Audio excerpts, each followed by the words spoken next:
जय हिंद। आज हम स्टार्ट करने जा रहे हैं एक नया topic, part 2 of Indian constitution, citizenship.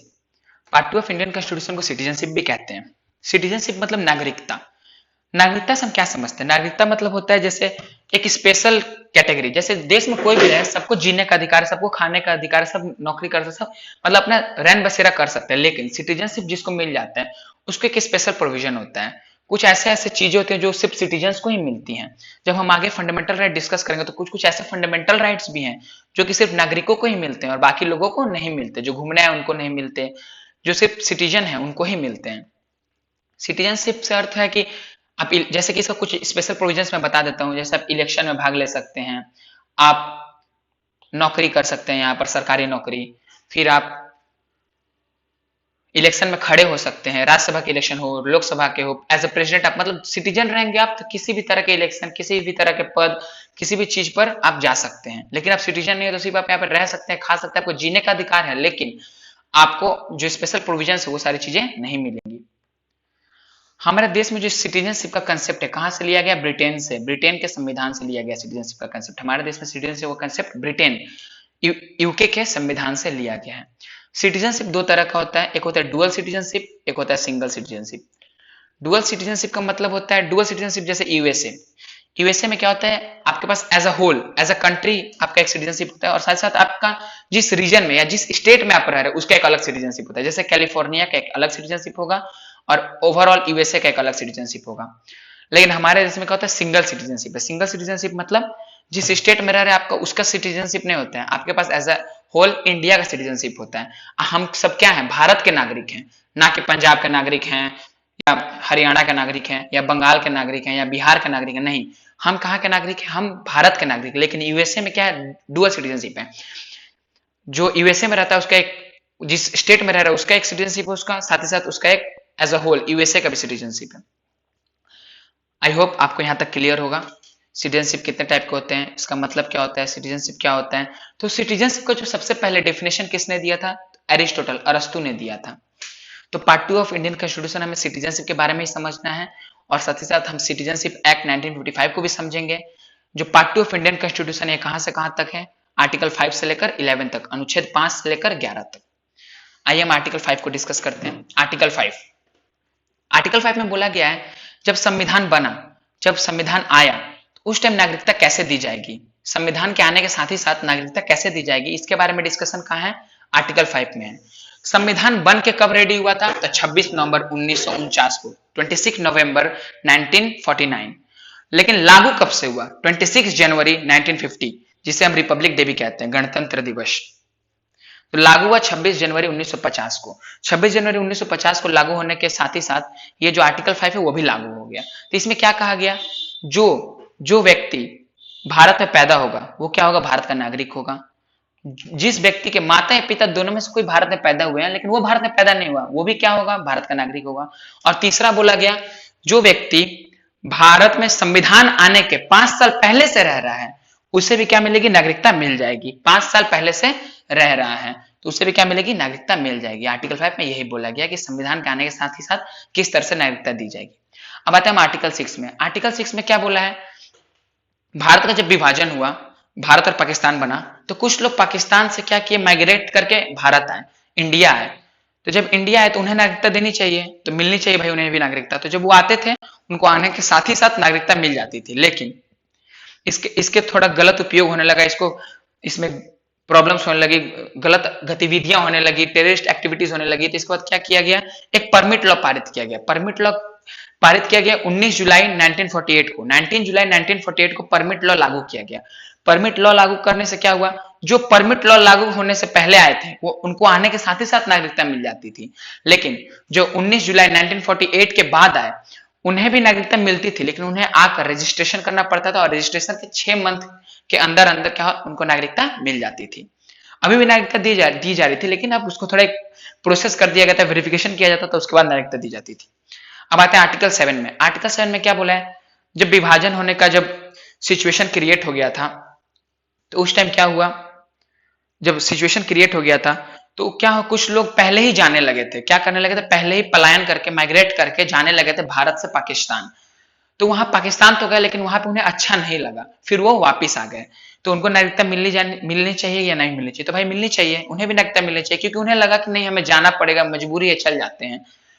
लेकिन फिर वो वापिस आ गए विभाजन के बाद, तो उन्हें भी नागरिकता मिलनी चाहिए। तो क्या कहा गया आर्टिकल 7 में? आर्टिकल 7 में कहा गया है कि 1 मार्च 1947 के बाद, 1 मार्च 1947 के बाद जो भी पाकिस्तान गया है, फिर वहां से वापिस आ गया है भारत, तो उसे क्या मिलेगी? नागरिकता मिलेगी। लेकिन उन्हें भी क्या करना पड़ेगा? रजिस्ट्रेशन करना पड़ेगा और 6 महीने वेट करना पड़ेगा। यहाँ पे यही बोला आर्टिकल 7 में। आपको आया समझ यहाँ तक? अब आते हैं आर्टिकल 8 पर। आर्टिकल 8 में क्या बोला है? आर्टिकल 8 में बोला है, मानिए जब स्वतंत्रता संग्राम चल रहा था, फ्रीडम स्ट्रगल चल रहा था, तो कुछ लोग ऐसे थे जो कि देश के बाहर से लड़ाई लड़ रहे थे, स्वतंत्रता संग्राम को आगे बढ़ा रहे थे, फ्रीडम स्ट्रगल को पुश कर रहे थे बाहर से ही, देश के बाहर से ही। उनमें कुछ लोग हैं जैसे दादा भाई नेहरू जी, तो क्या उनकी नागरिकता छीन लेनी चाहिए? नहीं, उन्हें भी नागरिकता दी जानी चाहिए। उनके जो घर परिवार वाले, उन्हें भी नागरिकता दी जानी चाहिए। इसके बारे में आर्टिकल 8 में कहा गया है। आर्टिकल 9 में कहा गया है कि अगर आप किसी और देश की नागरिकता अपने इच्छा से एक्सेप्ट कर लेते हैं, तो आपकी भारत की नागरिकता चली जाएगी। जैसे आप यूएसए गए, वहां नौकरी करने 5-7 साल रह रही है, वहां पे शादी करके आप वहां की नागरिकता लेकर वहां बस गए, तो आपकी क्या होगी? भारत की नागरिकता ऑटोमेटिकली खत्म हो जाएगी। आर्टिकल 9 में इसीलिए क्लियरली लिखा हुआ है, persons voluntarily acquiring citizenship of a foreign state not to be citizens. तो क्या बोला? किसी भी विदेशी देश का आप अगर सिटीजनशिप वॉलंटरली, मतलब अपनी इच्छा से एक्सेप्ट कर लेते हैं, तो आपके भारत की नागरिकता क्या हो जाएगी? खत्म हो जाएगी। आप यहाँ के सिटीजन नहीं रहेंगे, आप यहाँ के नागरिक नहीं रहेंगे। आर्टिकल 10, आर्टिकल 10 में क्या बोला गया? आर्टिकल 10 में बोला गया कि आपकी नागरिकता कोई कभी छीन ही नहीं सकता, जब तक आप देश के विरोध कोई काम नहीं करते। देश के विरोध काम करने का क्या है तात्पर्य? क्या है इसका मतलब? है आप कोई टेररिस्ट एक्टिविटी नहीं कर देते, कोई नक्सलाइट एक्टिविटी नहीं कर देते, या ऐसा कोई काम नहीं कर देते जिससे पूरे देश को नुकसान हो या देश की इमेज खराब हो पूरे विश्व में। इस तरह का अगर आप कभी भी काम करते तो आपकी उस समय नागरिकता छीनी जाएगी, नहीं तो आपकी नागरिकता कभी भी नहीं छीनी जा सकती। आर्टिकल 11, आर्टिकल 11 में क्या बोला? आर्टिकल 11 में बोला है संसद चाहे तो आने वाले समय में क्या कर सकती है? कानून बना सकती है, नागरिकता पर कानून बना सकती है। उसको मेंटेन करने के लिए लॉ को अच्छे से बना सकते हैं, अच्छा ढांचा दे सकती है, क्योंकि अभी के समय में उस समय बनाना मुश्किल था। इसीलिए आर्टिकल 11 देकर छोड़ दिया गया कि आने वाले समय में जिस तरह से प्रॉब्लम्स क्रिएट होंगे, उसी के हिसाब से क्या होगा? लॉ बनाया जाएगा। तो संसद को यह पावर है कि वो क्या कर सकती है? लॉ बना सकती है, सिटीजनशिप पर, नागरिकता पर कानून बना सकती है। किसमें दिया गया है? आर्टिकल 11 में। और इसके अंतर्गत यह भी कहा गया कि इसमें सबसे ज्यादा पावर किसको है? होम मिनिस्ट्री को, गृह मंत्रालय को सबसे ज्यादा क्या है इसमें? पावर है। होम मिनिस्ट्री को सबसे ज्यादा पावर है नागरिकता पर कानून बनाने के लिए। यहां तक हम लोग क्लियर हो गया। अब हम लोग जा रहे हैं डिस्कस करने क्या? Citizenship act 1955।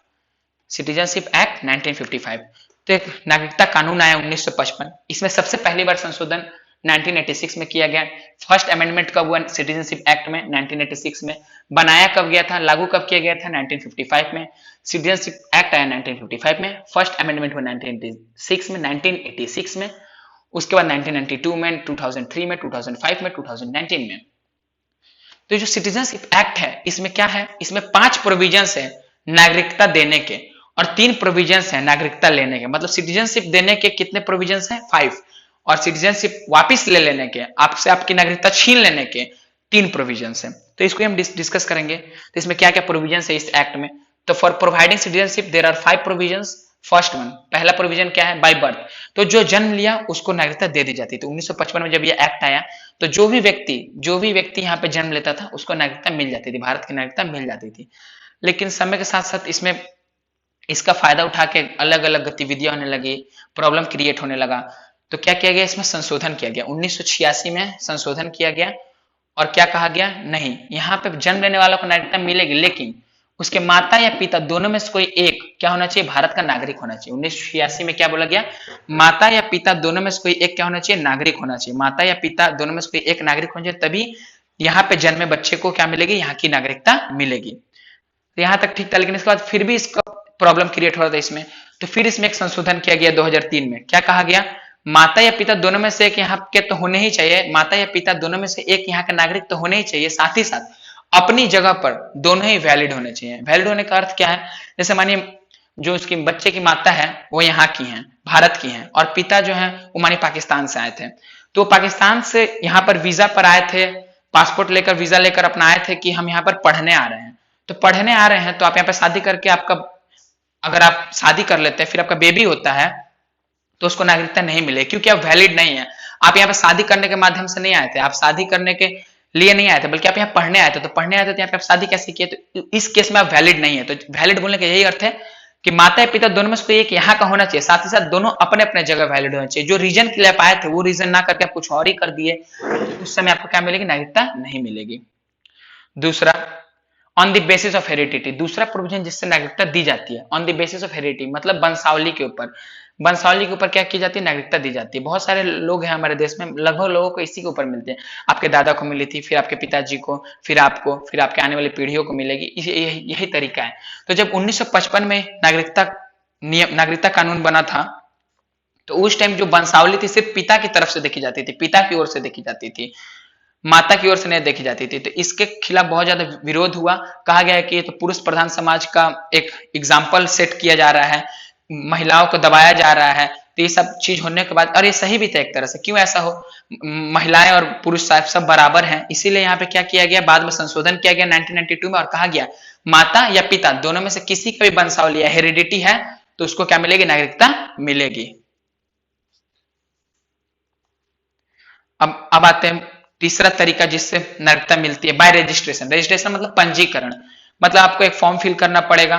कब फॉर्म फिल करिएगा, जैसे आप मानिए कोई आया यहाँ पर, भारत आया और यहाँ पे 7 साल से रह रहा है, शादी कर लिया है, कमा खा रहा है, और अब उसको चाहिए कि मुझे नागरिकता मिलनी चाहिए।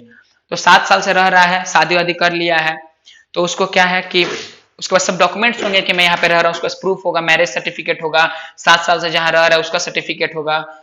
तो उसका उसको एक फॉर्म फिल करना पड़ेगा। फॉर्म फिल करने के बाद 6 महीने समय लगेंगे और उसको वेरिफिकेशन होगा, उसका जिससे नागरिकता मिल जाएगी। चौथा तरीका जिसके द्वारा नागरिकता दी जाती है उसको बोलते हैं बाय नेचुरलाइजेशन या देशीकरण से।